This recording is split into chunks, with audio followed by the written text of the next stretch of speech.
നമസ്കാരം. Raf talks ഫുട്ബോളിലേക്ക് ഏവർക്കും സ്വാഗതം. PSG പരിശീലകനായ ലൂയിസ് എൻറിക്കയും സൂപ്പർ താരം കിലിയൻ എംബപ്പയും തമ്മിൽ ഇപ്പോൾ അത്ര നല്ല രസത്തിലല്ല ഉള്ളത്. പല മത്സരങ്ങളിലും കുറച്ച് സമയം മാത്രമാണ് കിലിയൻ എംബപ്പയെ ഇപ്പോൾ ലൂയിസ് എൻറിക്കെ കളിപ്പിക്കുന്നത്.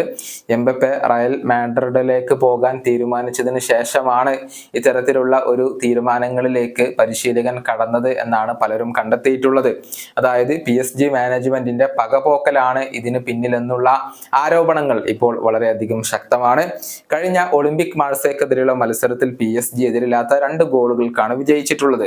മത്സരത്തിന്റെ 65-ാം മിനിറ്റിൽ തന്നെ എംബപ്പയെ പരിശീലകൻ പിൻവലിച്ചിരുന്നു. ആ സമയത്ത് സൺ ഓഫ് എ ബിച്ച് എന്നുള്ള ഒരു തെറി എംബപ്പെ എൻറിക്കയെ വിളിച്ചിട്ടുണ്ട്. ലിപ് റീഡിംഗ് വഴിയാണ് മാധ്യമങ്ങൾ ഇക്കാര്യം കണ്ടെത്തിയിട്ടുള്ളത്. പക്ഷെ പരിശീലകൻ ഇക്കാര്യം നിഷേധിച്ചിട്ടുണ്ട്. എൻറിക്കെ അതിനോട് പ്രതികരിച്ചത് ഇങ്ങനെയാണ്: വ്യാജ വാർത്തകളുടെ അടിസ്ഥാനത്തിലാണ് ഇവിടെ പലതും പ്രചരിക്കുന്നത്. ആരോ ഒരാൾ പടച്ചുവിട്ട വീഡിയോയുടെ അടിസ്ഥാനത്തിലാണ് നിങ്ങൾ എല്ലാവരും ഈ ഊഹാപോഹങ്ങൾ പ്രചരിപ്പിക്കുന്നത്.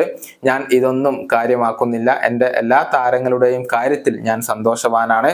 എപ്പോഴും പ്രശംസനീയമായ രൂപത്തിൽ പെരുമാറുന്ന ഒരു വ്യക്തി കൂടിയാണ് കിലിയൻ എംബപ്പെ. ഇതാണ് എൻറിക്കെ ഇപ്പോൾ പറഞ്ഞിട്ടുള്ളത്.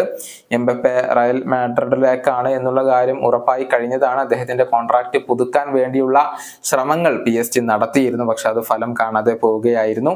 ചാമ്പ്യൻസ് ലീഗ് മത്സരങ്ങൾ മാറ്റി നിർത്തിയാൽ മറ്റു പല മത്സരങ്ങളിലും PSG ഇപ്പോൾ എംബപ്പയെ പുറത്തിരുത്തുന്നുണ്ട്. എംബപ്പെ ഇല്ലാതെ കളിക്കാൻ PSG പഠിക്കേണ്ടതുണ്ട് എന്നാണ് ലൂയിസ് എൻറിക്കെ ഇതിന് നൽകുന്ന ഒരു വിശദീകരണം.